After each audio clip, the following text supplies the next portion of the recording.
अगर उस रात वो तीनों वहाँ ना जाते तो शायद आज जिंदा होते। किसकी बात कर रहे हैं चाचा? कार्तिक और उसके दोस्तों की। कार्तिक? वो रामू काका का बेटा।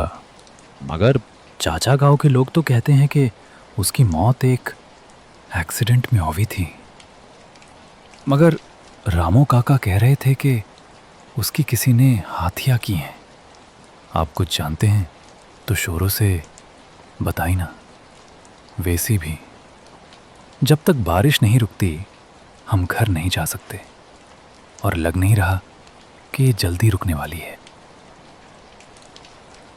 ये पिछली गर्मियों की बात है। ये वो जगह थी जहाँ आवाज़ों का मुताला होता था, मगर उस दिन आवाज़ ने खुद उन्हें पढ़ना शुरू कर दिया। आज रात की रिकॉर्डिंग गैर मामूली है। जो सिग्नल मिला है वो किसी भी बहरी जानवर के पैटर्न से मेल नहीं खाता। पहले भी अजीब आवाजें आई हैं, शायद कोई नई स्पीशीज हो। नहीं, पैटर्न बहुत बहुत मुनज्जम है, जैसे कोई बोलने की कोशिश कर रहा हो। कुछ देर बाद तीनों आवाज़ को आइसोलेट करने के लिए वॉइस आइसोलेटर रूम में आते हैं। रेडी? Frequency 42.7 hertz. शुरू।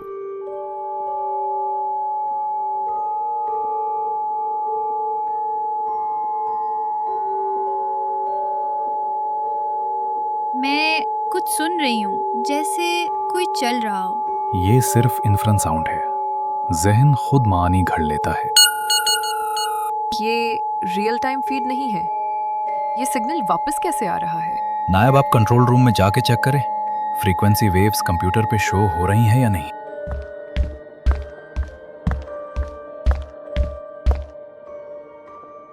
हमजा, डॉक्टर सहर। नायाब को लगा जैसे कोई उसके पीछे चल रहा है। जब उसने मुड़कर देखा तो वहां कोई नहीं था।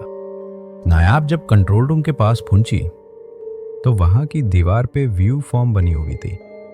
नायाब हैरान हो गई और सोचने लगी कि ये कैसा सेंटर है जहां आवाज खुद ब खुद दीवार पे लिखी जा रही है। रात को हमजा कंट्रोल रूम में बैठकर स्पेक्ट्रोग्राम देख रहा होता है। स्क्रीन पे फ्रीक्वेंसी ग्राफ हरूफ की शक्ल में आने लगती है, गैर इंसानी मगर मुनस्सम। डॉक्टर सहर, ये व्यू फॉर्म का पैटर्न कोई एल्गोरिदम नहीं, ये तो किसी की लिखाई लग रही है।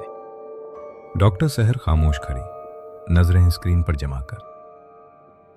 मैं जानती थी कि ये सिग्नल आम नहीं, मगर ये इतनी जल्दी जवाब देगा ये नहीं सोचा था। कुछ देर में नायाब वहां आती है और डॉक्टर सहर कहती है, उसे गौर से सुनो। हर 7 सेकंड बाद शोर में एक ब्रेक आता है, जैसे कोई सांस ले रहा हो। क्या समंदर सांस ले सकता है? ये समंदर नहीं, ये कार्तिक सारी बात उन दोनों को बताता है। हमारी लैब में काला साया। Oh god, I can't believe it. Guys, relax, हम कोई सॉल्यूशन निकालते हैं इसका। Don't worry. अगले दिन कार्तिक उन दोनों को बताता है कि उसी एक तांत्रिक के बारे में पता चला है और वही उनकी मदद कर सकते हैं। वो तीनों बगैर टाइम जाया किए तांत्रिक के गांव के लिए निकल जाते हैं। वो 3 रात तक तांत्रिक के गांव पहुंच जाते हैं। वो गांव बहुत ज्यादा डरावना और अजीब लग रहा था। ये गांव कुछ अजीब सा लग रहा है, तुम लोग महसूस कर रहे हो? हाँ, और हमें इसी गांव में वो तांत्रिक मिलना है जो हमारे मसले का हल बता सके। मैं उम्मीद करती हूँ कि ये सब अफसाना नहीं है, वरना हम अपनी जान खतरे में डाल रहे हैं। सुना है यहाँ एक तांत्रिक रहता है, हमें उससे मदद चाहिए। कहाँ है वो? वो गांव के आखिर में जंगल के किनारे रहता है, लेकिन खबरदार, वो शख्स आम नहीं है। वो काला साया हमें खत्म कर देगा। हमें उसके पास जाना ही होगा। यही है वो जगह, तैयार रहो। लोग उसे पागल कहते हैं। मैं तो बस ये चाहती हूँ कि ये सब खत्म हो जाए।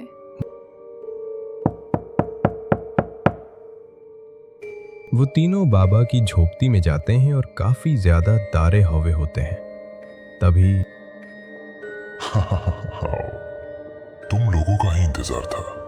मैं जानता हूँ सब। मैं तुम्हारी मदद कर सकता हूँ। बाबा, आप जो बोलेंगे हम वो सब करने के लिए तैयार है। बस उस काले साए से हमारा पीछा चुरा दें। चलो फिर एक काम करो, अपनी बलि दे दो तुम तीनों। साया हमेशा के लिए चला जाएगा।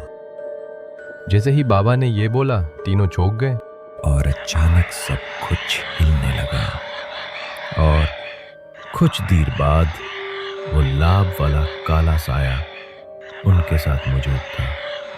उन तीनों को कुछ समझ नहीं आ रहा था।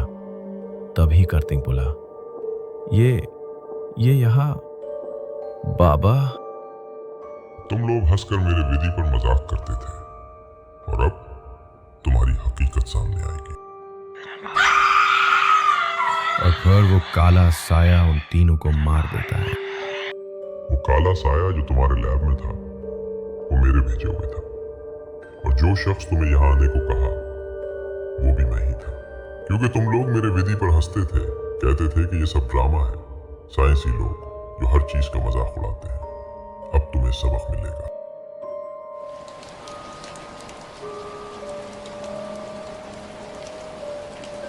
बाप रे, कितनी भयानक दुर्घटना थी।